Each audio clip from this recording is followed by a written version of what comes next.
Good morning. Welcome to the First Unitarian Church of Des Moines. We are a community of children, youth, and adults bound not by creed, but by covenant. My name is Louise Alcorn. My pronouns are she, hers, and I'm a member of the celebrant team. Our church is located on lands that are the traditional territory of the indigenous Iowa peoples, who call themselves Bakoche. Other than those of us descended from those indigenous peoples, we all arrived here from someplace else. As we enter this space, let us recommit to understanding the history of the land it occupies and to owning our part in the work of education, reparation, and healing. If you are here with children, feel free to keep them seated with you or to take advantage of our We Worship space in the back of the auditorium, where you and your child may play quietly with toys and books. Please silence your cell phones during the service. I only just remembered to do mine, so.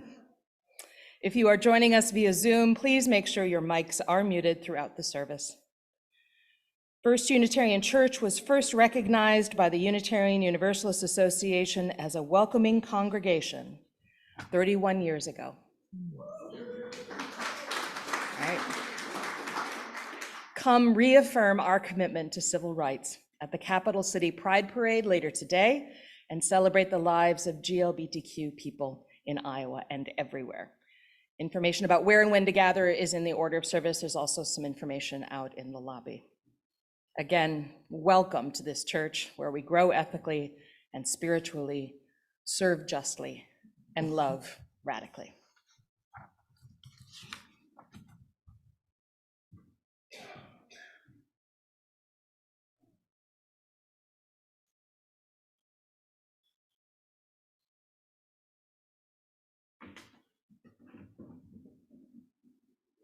For each child that's born, a morning star rises and sings to the universe who we are.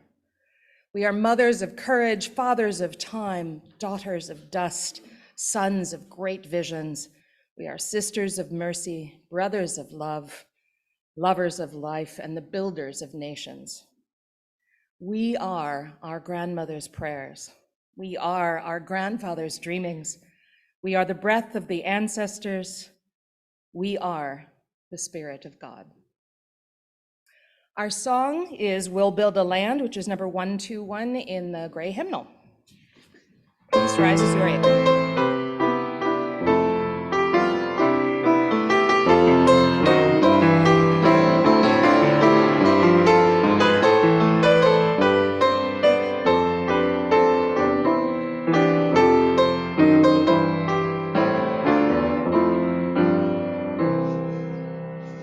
We'll build a land.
traditions from old, restoring ruins of generations. Oh, we'll build a land of people so bold.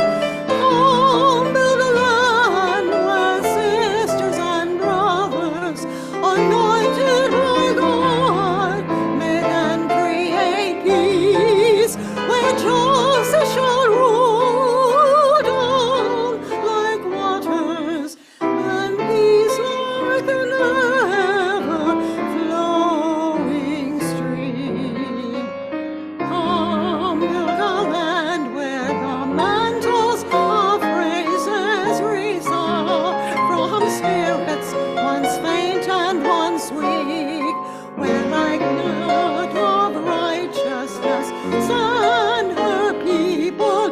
Oh, come, build the land, my people we seek. Come, build a land where sisters and brothers, anointed by God, may then create peace, where justice shall roll down like waters, and peace like an ever-rolling stream.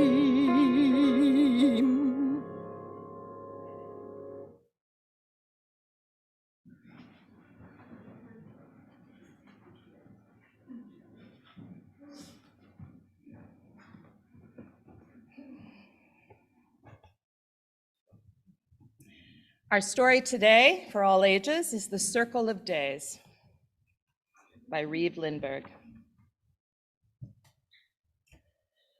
Lord, we offer thanks and praise for the circle of our days, praise for radiant friend the sun, who makes the hours around us run.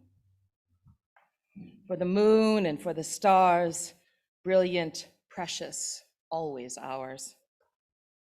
Praise for wind and praise for air, serene or cloudy, foul or fair. For the water, clear and chaste, useful, humble, good to taste. For fire burning strong and bright, whose joy illuminates the night. Praise beloved Mother Earth, who cares for each of us from birth. For all her children, fierce or mild, friends and family, parent, child. For creatures wild and creatures tame, for hunter, hunted, both the same. For quiet sleep and peaceful death, who tend the borders of our breath. For desert, orchard, rock, and tree, for forest, meadow, mountain, and sea.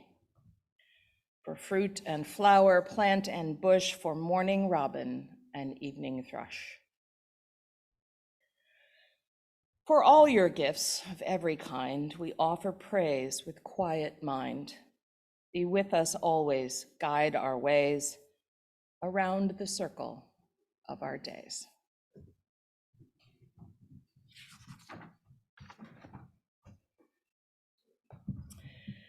The mission of First Unitarian Church is to grow ethically and spiritually, serve justly, and love radically. Your gifts of time and presence and money make all of this possible. The offering is a budget line item. It's also a symbol of gratitude for this community and a symbol of the generosity that defines it. Every week, half of the collection given in the service goes directly to the wider community to support Faith in Action partners Let's Talk and Hawthorne Hill. You may give through the plate as it passes, or you may give online through the link in the chat. Thank you.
Friends, breathe deep the breath of life, the spirit of life.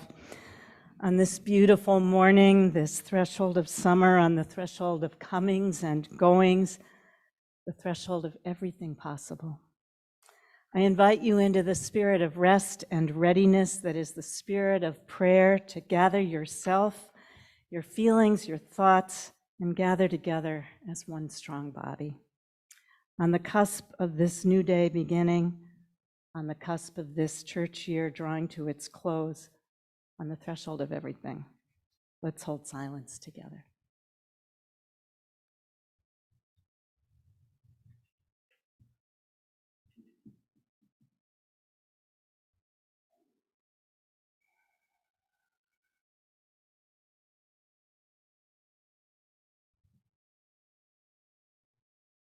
Spirit of life and love, may this church be blessed. May the people of this church be blessed. In their sorrows and their joys, all their grief and gladness, may they be guided by the inner light, which is to say by compassion and by courage, by humility and also pride in their own story, a story rolling back across the prairie to a brave beginning, and unfolding every year since then in prophetic work for justice, for freedom, for everyone, and unfolding every year in wisdom and wonder and joy. May this church and its people rest in the assurance that their story is good and it is still unfolding. May they grow their souls and serve this world in love. This morning, we hold in love these members of our community. Elliot Nassif has been accepted to the Master of Divinity program at Meadville Lombard Theological School and begins classes in August.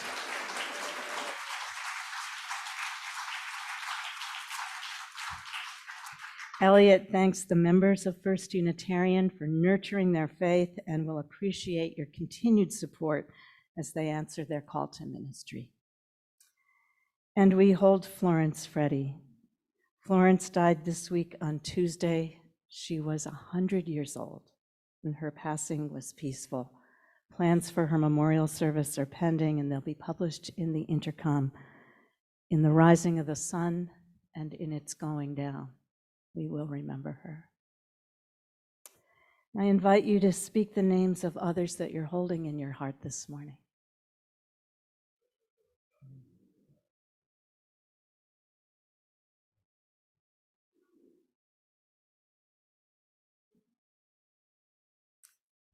All of these we hold in love.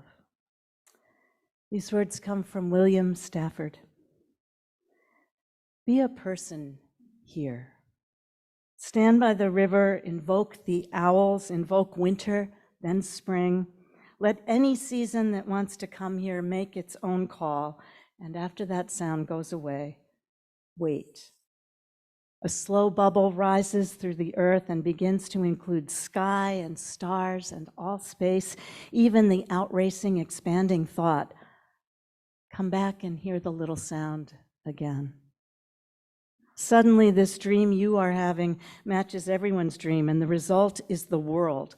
If a different call came, there wouldn't be any world, or you, or the river, or the owls. How you stand here is important. How you listen for the next thing to happen. How you breathe. We light 3 candles, one for the joys and sorrows spoken, one for those written in the chat, and one for everything that remains silent.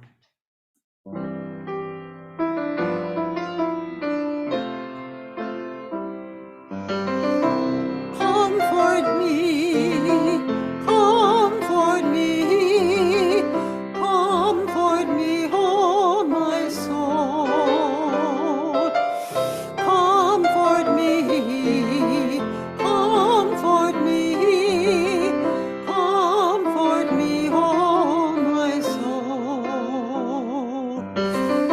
Sing with me, sing with me, sing with me, oh my soul.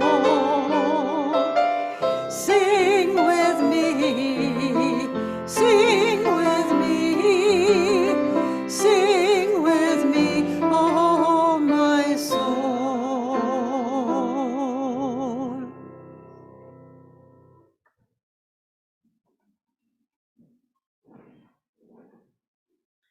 We make too much history. With or without us, there will be the silence and the rocks and the far shining. But what we need to be is, oh, the small talk of swallows in evening over dull water under willows. To be, we need to know the river holds the salmon and the ocean holds the whales as lightly as the body holds the soul, in the present tense, in the present tense.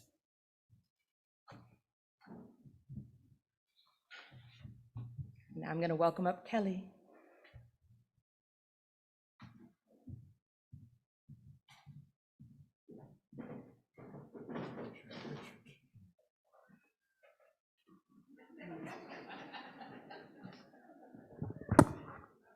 She's trying to tell me something.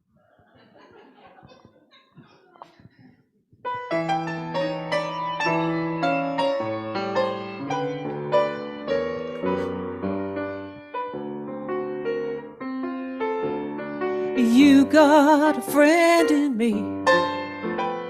You got a friend in me. When the road looked rough ahead and you're miles and miles from your nice warm bed. Oh, you just remember what your old pal said. Oh, you got a friend in me. Oh, you got a friend in me.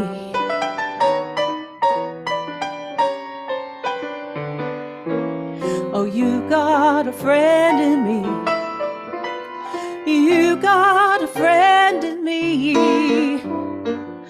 You got troubles, well, I got 'em too. There's nothing, oh, that I wouldn't ever do for you. We'll stick together and we'll see it through. Oh, you've got a friend in me. Oh, you've got a friend in me.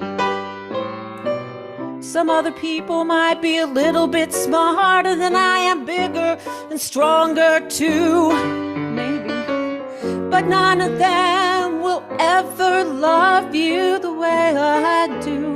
It's me and you, girl. And as the years go by, our friendship will never die. You'll see it's our destiny. Oh, you got a friend in me. Oh, you got a friend in me. Oh, you got a friend in me.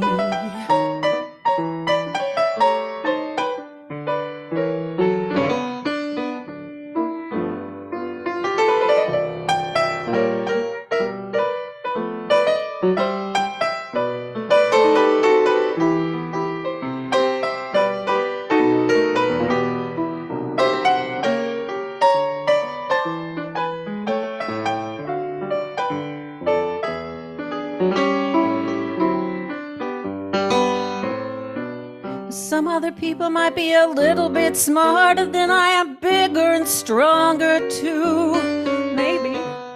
But none of them will ever love you the way I do. It's me and you, girl. And as the years go by, our friendship will never die. You will see it's our destiny. Oh, you got a friend in me. Oh yeah, you got a friend in me. Yeah, you got a friend in me.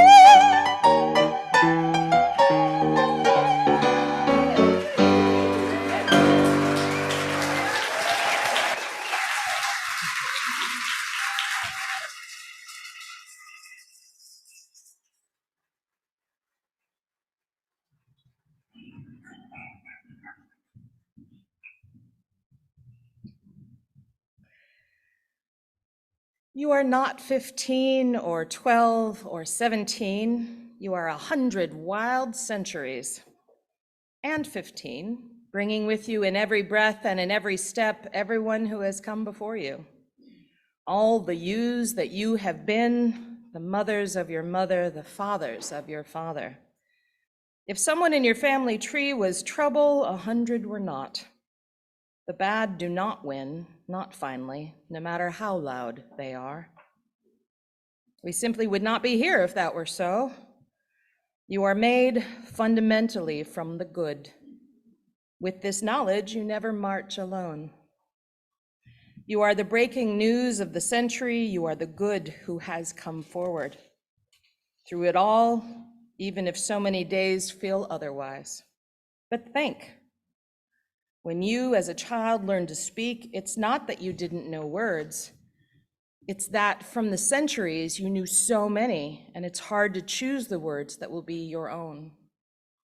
From those centuries, we human beings bring with us the simple solutions and songs, the river bridges and star charts and song harmonies, all in service to a simple idea, that we can make a house called tomorrow. What we bring finally into the new day, every day, is ourselves.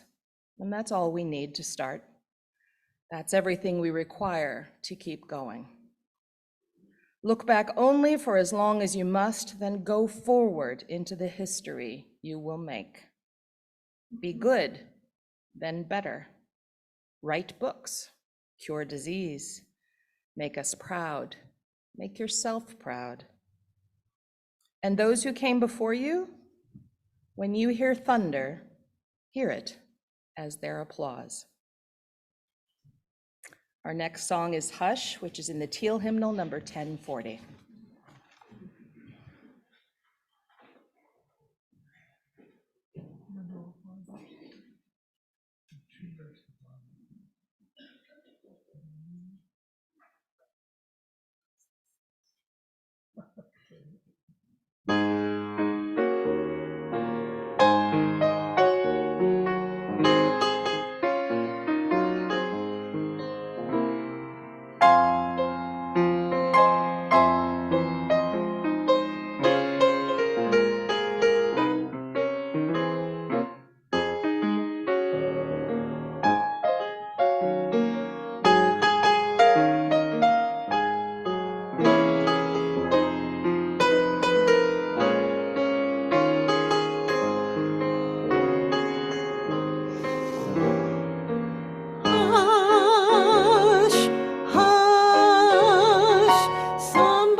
Soon one more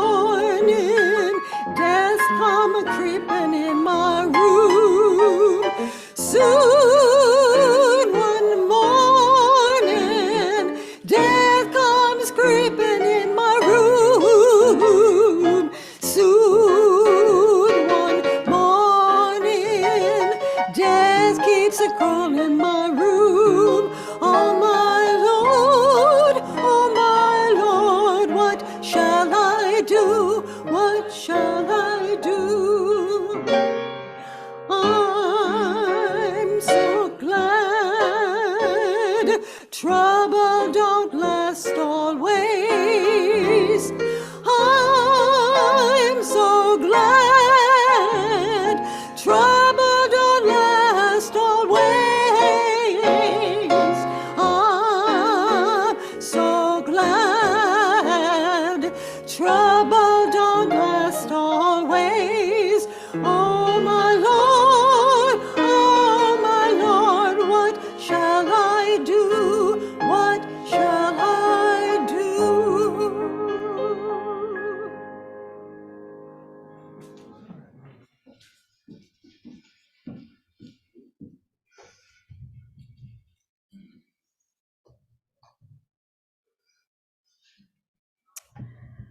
I'm going to go, but I'm going to take Bruce and Barb with me.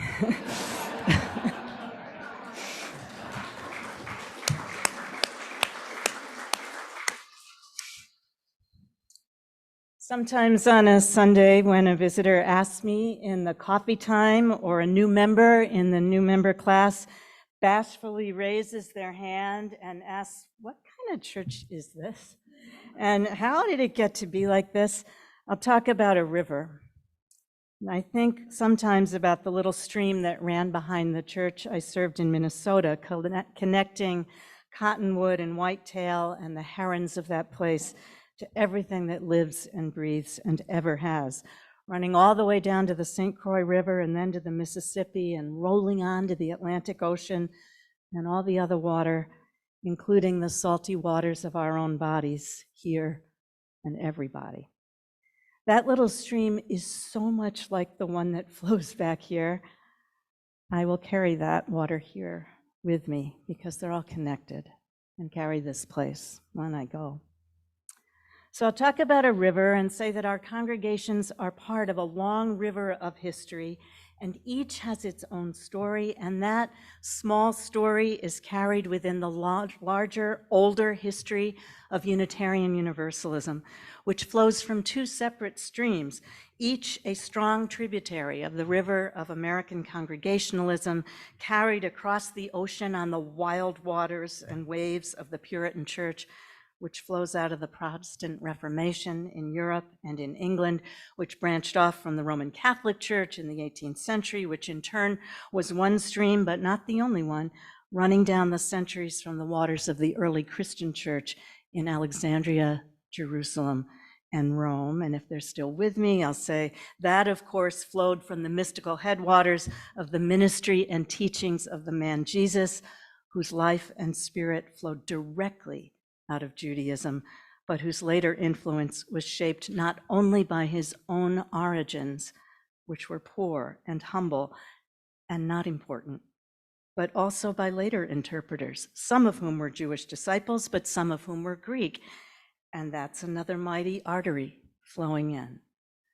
Judaism, like Islam a little later, flowed out of the desert, out of nomadic bands of wanderers and wanderers, people who stopped their caravans at night and gathered round little fires, casting questions into the embers and up to the stars.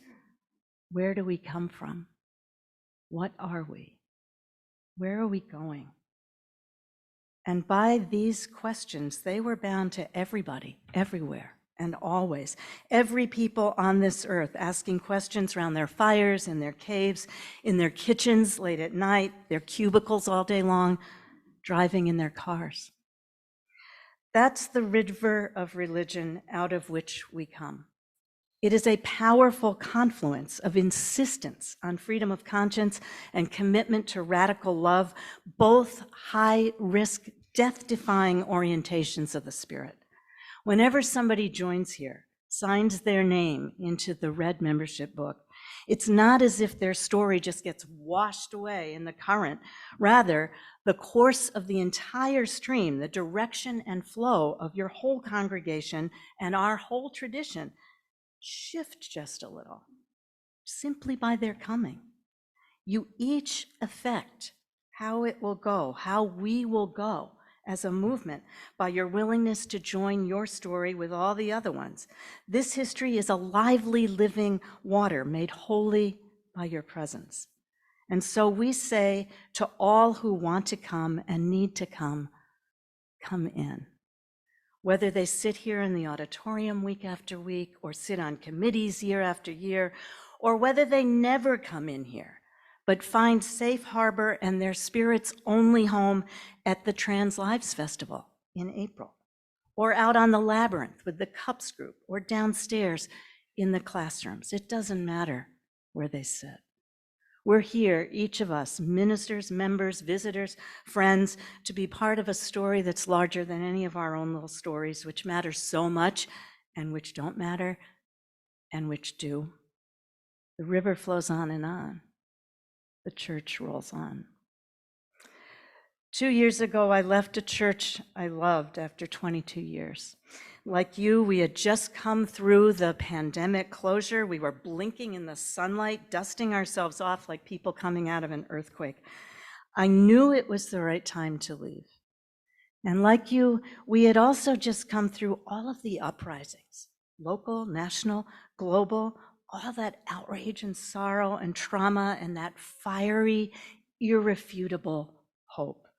And the UUA itself had been cracking open finally around all our legacies and practices of white supremacy that are built into the bones of our movement. All around us, the world was and still is changing. And it's terrifying and exhausting, and some of it is good. 22 years is a way long time in ministry. I had served 10 years in another church before that one, but I had another reason for going. One trivial but terrible part of the pandemic for me was seeing my face up close every day, all day long on Zoom. Meetings, services, so horrible, right? Well, for me anyway, maybe not you. Till I discovered way too late that little feature that they introduced that allows you to mute your own image. Thank God. But what I saw clearly through the pandemic time, unfortunately, was that mine is not the face of the Unitarian Universalism that I want for the future which has already begun. This is not what the leadership of a large or any UU church should look like right now. I literally embody a composite of identities that does not tell the story of the promise and the power of our movement. It tells a particular story. White, able-bodied for now, cisgender in a heterosexual marriage, economically middle class, and at that time, 62 years old. This is not about cosmetic appearance, and these are not flaws, they're realities. And I felt like I was jumping out of my skin. Our ministry and our movement are way more complex, and they have the capacity to be more complex and relevant than this particular package of identities. That was a large church with a significant pulpit. It felt wrong to stay and keep on occupying that real estate. I am not saying that a suburban Minnesota congregation should call a minister of color. That could be perilous there, as it could be here without deep work, right? But I knew I couldn't stand there. I couldn't stand there any longer. It was time to move out of the center. And then a year later, happily on the periphery of all things, a year ago, I said yes to coming here, glad to come if I could help. And also because I'm still curious. I am so curious. How can our movement, which is predominantly white, predominantly wealthy, predominantly highly educated, and like most denominations, predominantly aging, how can we remain relevant and reverent in this changing landscape? What distinguishes our congregational life from a great books course or an elder hostel class or a Viking river cruise with a few dozen very close friends? Right? I'm curious about that. I'm being facetious, obviously, but I worry about it, and I've thought about it for a long, long time. I want to know what our congregations can offer this world right now, especially mid-size and smaller congregations, which is most of the ones in our movement. I want to know who you think you are called to be in this post-Trump time, which we all know may be just a pre-Trump, the sequel time, whether he's indicted or not. The Trumpism is there, with lethal transphobia and race hatred on the rise, and misogyny and xenophobia on the rise, and book banning and science denying on the rise, and everywhere the imprint and wreckage of white supremacy culture, and our Mother Earth on fire, and parents on their knees every single day in the morning praying that their kids come back from school safely, that the latest mass shooting will somehow pass over their house like a biblical plague. What do we say, Unitarian Universalists, not just politically, but spiritually, to this? What do we say, not just about action, but hope and faith and joy, all of which the soul requires for survival? In what ways are we ready to make room for new ways of doing church and being church that we haven't even imagined yet? What is the church for? And who gets to say? When people ask what our religion is about, what Unitarian Universalism is, how we came to be here, it's easy to start with freedom and say that freedom of belief matters most of all. And it does matter that every person who comes in here is not just invited, but pretty much required to work out their convictions, what you believe in, where you stand, and why. That matters. But if you stop there, if you stop by saying that what defines us most is the absence of creed, or the absence of dogma, the absence of clerical hierarchy, the absence of eternal damnation, if you stop there, then absence begins to loom pretty large. It feels vacant and vacuous. And that's not a religion you can live in and breathe in and grow and thrive and laugh and cry and pray in. It's not a religion at all, it's a doctrine.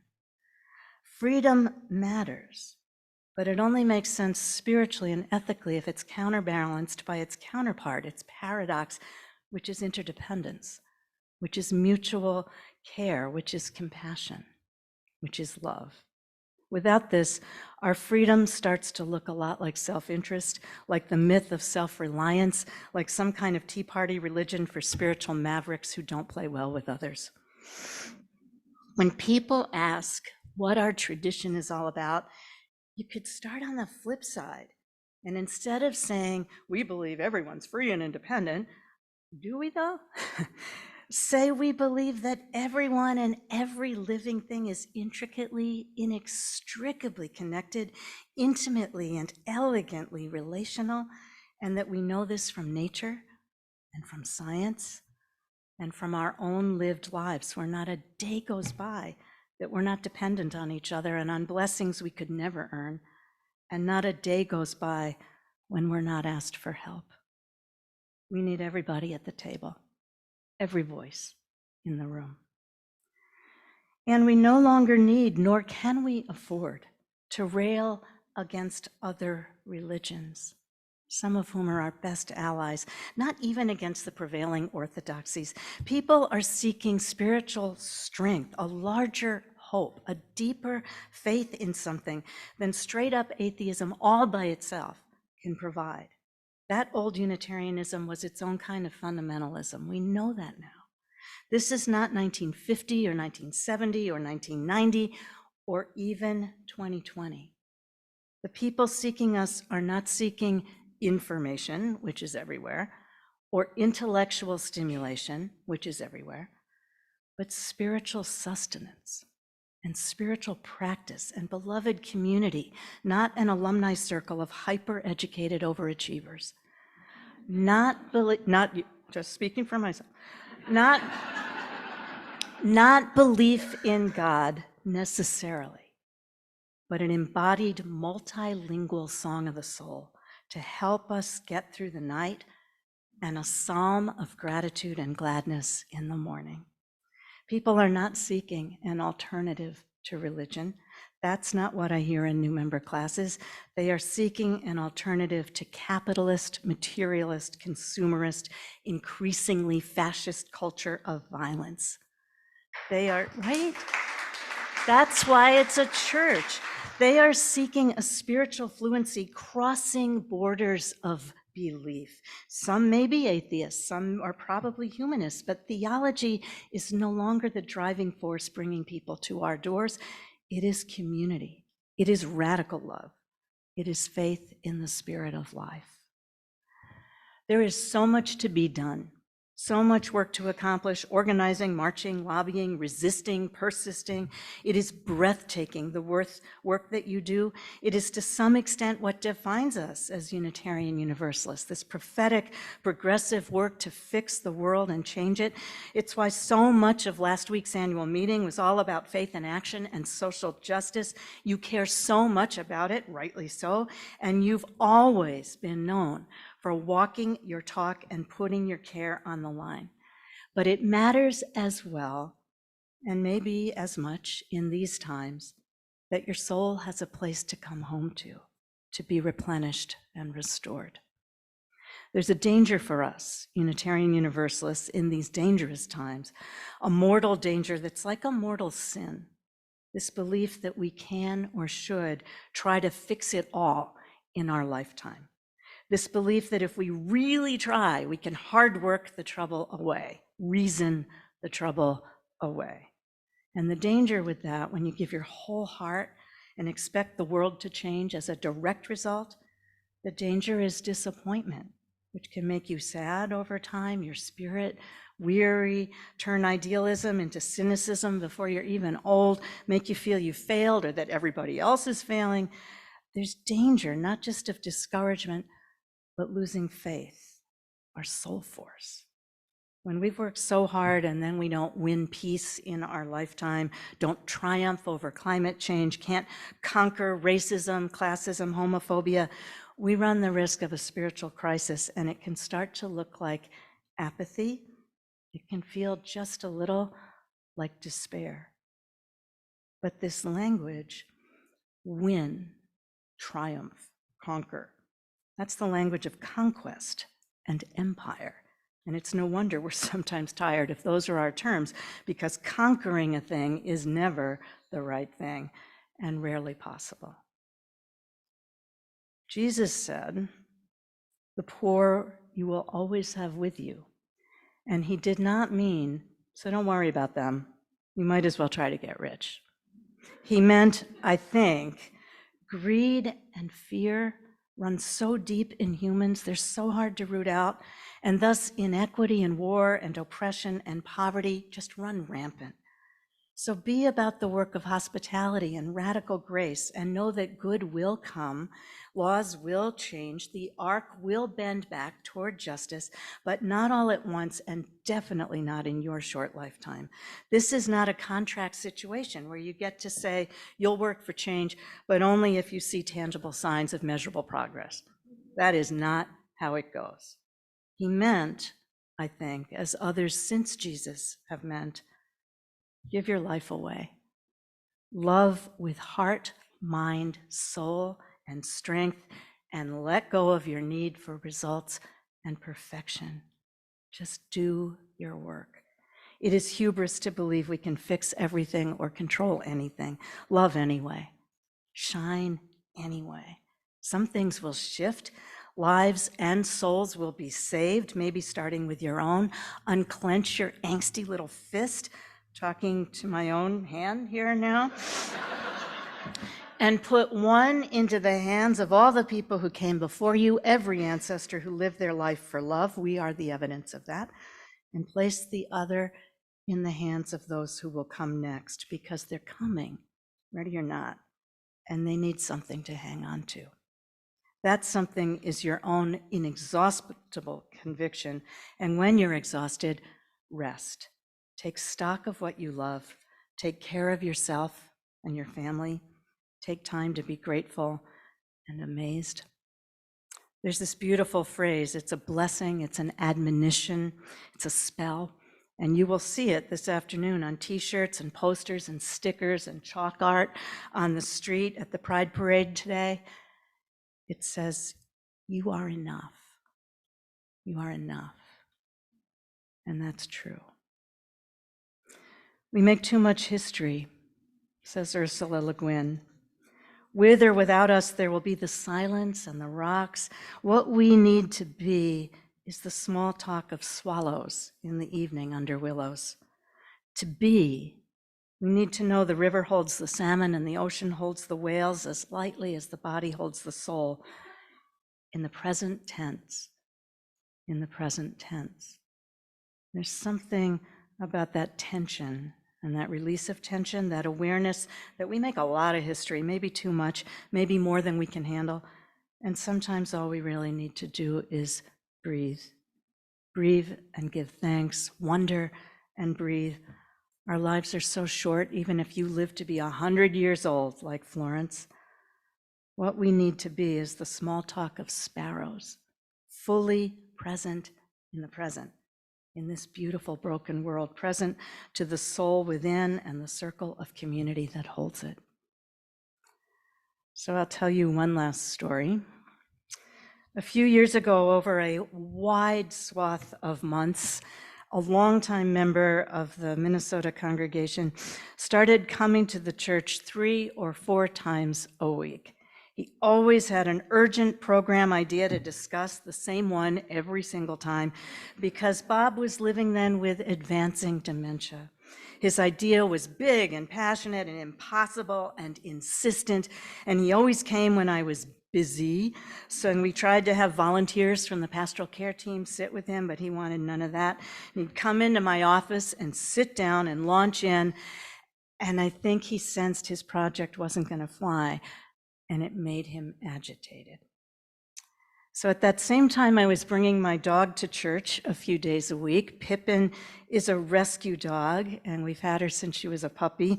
But every so often, she gets anxious and sad and relives all her old worries and sorrows. Maybe a UPS guy comes to the door, or any door in St. Paul, or a thunderstorm happens somewhere in the Midwest, or some other apocalypse, and she trembles. She doubts her own inherent worth and dignity, her place in the family of things.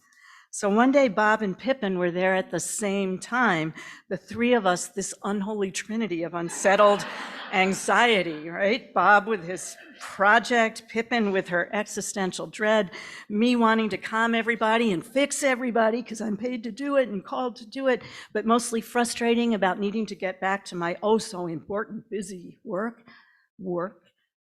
Bob talked, Pippin trembled, and then all of a sudden she didn't.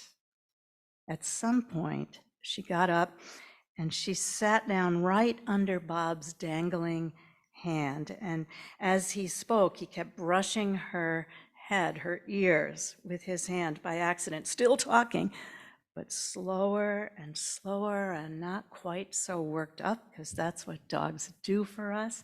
She gentled him and he gentled her. And they gentled me. They saved me, actually, from this ridiculous illusion of busyness and the seductive delusion of self-importance. So I asked Bob then, I was finally free enough to just relax and ask him for once about the project. And he told me then about having been a school principal and also an amateur paleontologist, and his love of dinosaurs and kids and science, things I had never known before because I was too damn busy to ask. And the more Bob was heard, the more he relaxed, as most of us will. He was not there to push his project. He was there to be heard and seen and known and beheld and held. And the thing about dementia is no memory stays fixed. And the thing about dogs is they only learn a thing by doing it over and over 1,000,000 times. So Pippin and Bob came back together many times, which was good because they were teaching me how to do my job, which is not fixing and managing or doing anything except making space, clearing, holy space inside first and then wider, where someone else's soul can show up and shine the way it's meant to. Bob was 80 then, Pippin wasn't young. Those old dogs taught me what matters. The only thing is hospitality and kindness. And at this moment in your history as a congregation, this moment in our human history, I can't think what matters more. So if someone asks you, a visitor maybe, or Reverend Garman asks you, what is this church all about? You could start with independence, or you could start with tenderness and see how the story unfolds. This church is old, and it is, in the words of one Minnesota poet, forever young. In the words of another poet, you are not 15 or 12 or 17. You're 100 wild centuries, bringing with you in every breath and every step everyone who's come before you. All the yous that you have been, the mothers of your mother, the fathers of your father. If someone in your family tree was trouble, 100 were not. The bad do not win, not finally, no matter how loud they are. We simply would not be here if it were so. You are made fundamentally from the good, and with this knowledge, you never march alone. You are the breaking news of the century. You are the good who has come forward through it all, even if so many days feel otherwise. From those who came before us, we bring with us all the simple solutions and the songs, the river bridges and star charts and song harmonies, all in service to this simple idea that we can make a house called tomorrow. And what we bring finally into the new day is ourselves.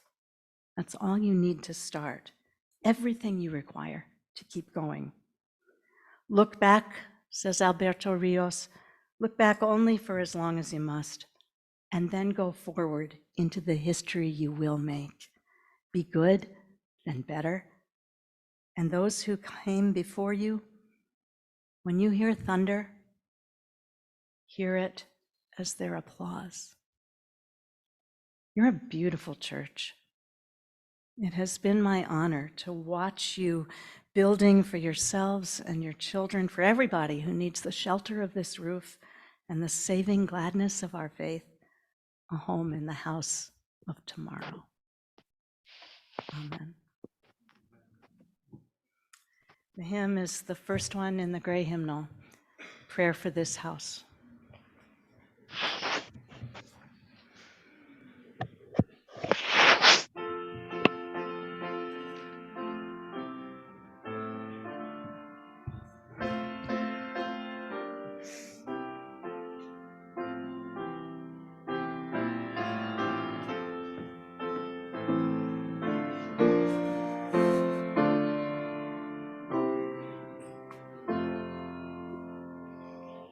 May nothing evil cross this door, and may ill fortune never pry about these windows. May the roar and rain go by.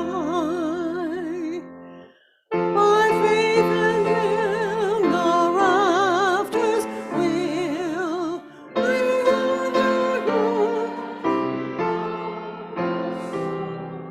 the star through all the world brought chill will keep you warm.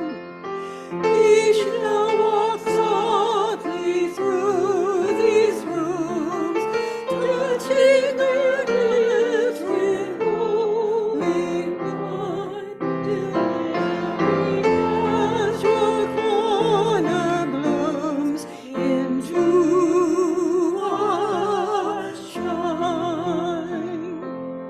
With laughter drown the raucous shout, and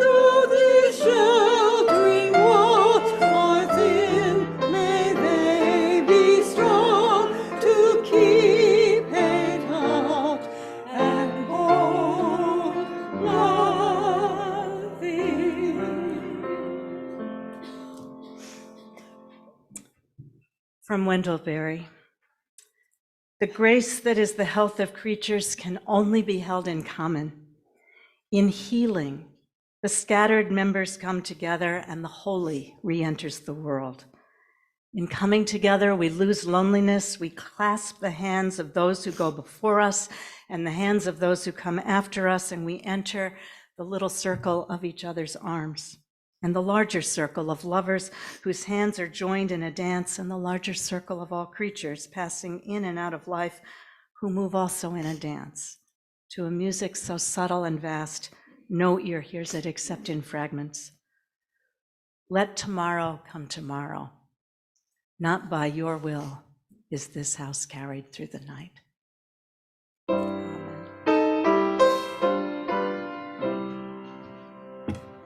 Soul of truth, eternal goodness, sojourn with us as we part. Fill our minds with thy endeavor. Keep us just and pure in heart. Strengthen us for daily duty. Guide us by the inward light. Out of each coming morning, calm and peaceful each night.